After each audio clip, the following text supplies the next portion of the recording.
Construction Calculator is an Android app available from Snappy Appz.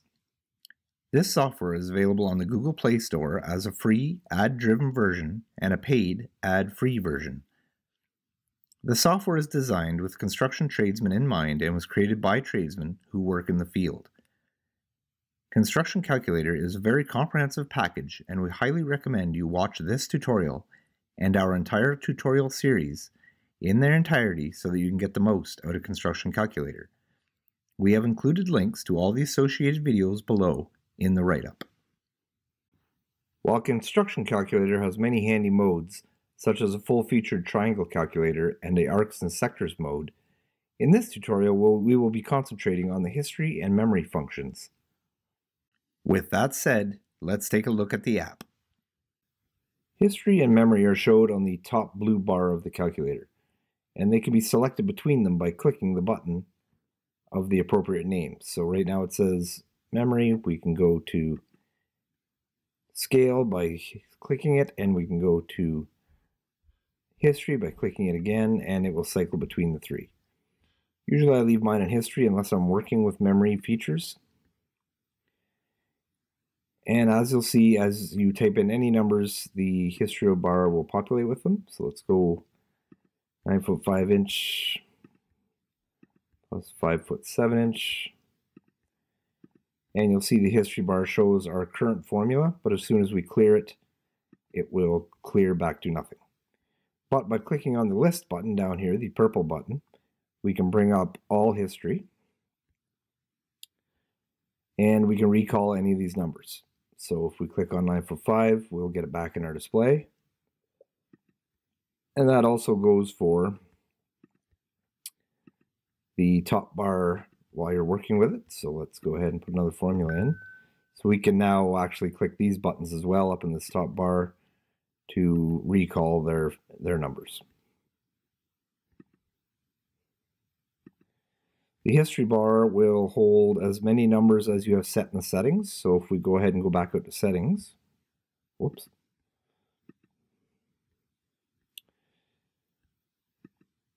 You'll see under memory usage, save slots for memory, save slots for scale, and save slots for history. So right now it's going to save 50 history slots, and then they will start to roll off the top. So as you put in a new number, the oldest history number will be deleted and the latest one will be added. These numbers can of course be changed through this drop down. I usually like to leave my memory and scale kind of low so I can see my numbers that I'm saving a little easier without having to scroll through a lot of numbers. And I usually like to keep my history as high as possible without using too much phone memory. So I usually keep mine on 10, 10, and 50, which I believe are the default values for these as well.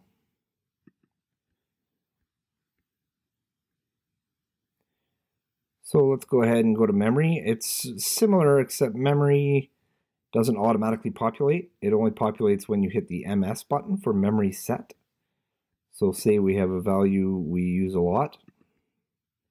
Let's just go 9 foot 6 for this example. We can hit memory set, and that will put it into memory. Let's put a couple more in.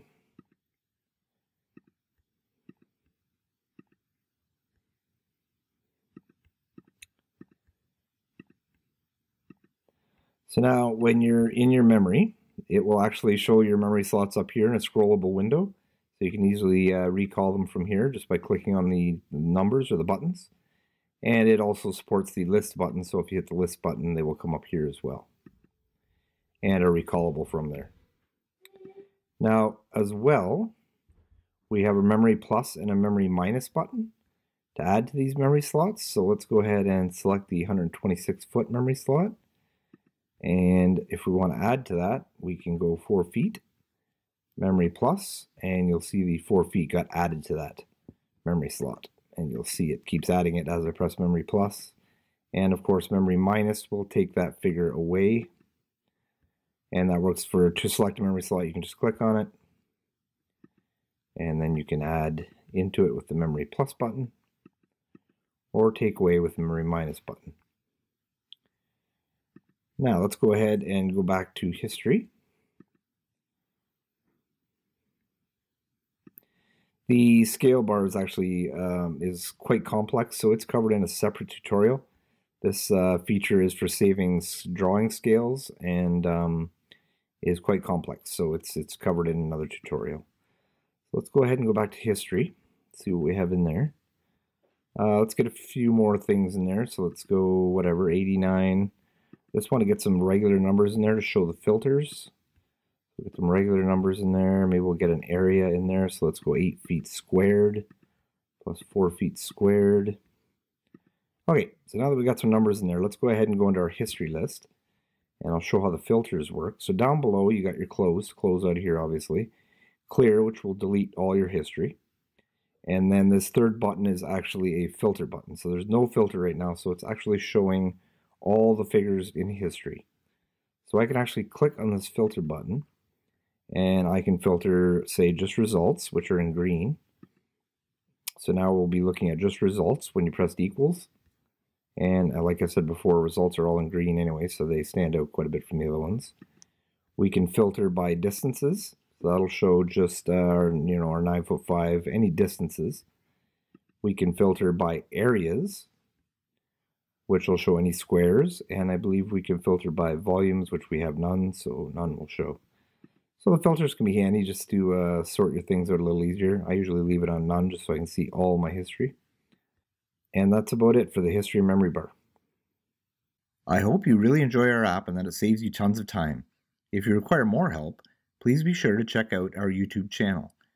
Be sure to subscribe to our channel and turn on notifications to keep up to date with new tutorials and apps. Also, check us out on Instagram under Snappy Appz.